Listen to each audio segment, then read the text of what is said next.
ఈ యొక్క అపోస్తుడైన పౌలు ఏమంటున్నాడంటే, ఈ యొక్క ప్రభువునందు మీరు స్థిరులై ఉంటారు. ఇప్పుడు సంఘము అనేది క్రీస్తు స్వరక్తం ఇచ్చి సంపాదించిందే సంఘం.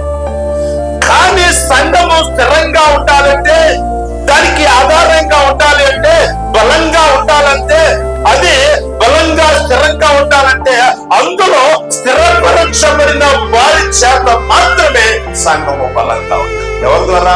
ప్రభువులో ఎవరైతే స్థిరంగా ఉంటారో, హల్లెలూయా, ప్రభువులో ఎవరైతే బలంగా ఉంటారో, ప్రభువులో ఎవరైతే బలియాగముగా అర్పించబడిన వారిగా ఉంటారో, ప్రాణార్పణముగా పోయబడిన వారిగా ఉంటారో, అట్టి వారి ద్వారా ఆ యొక్క సంఘం అనే గుడారము అట్టి వారిని బట్టి నిలబడుతుంది.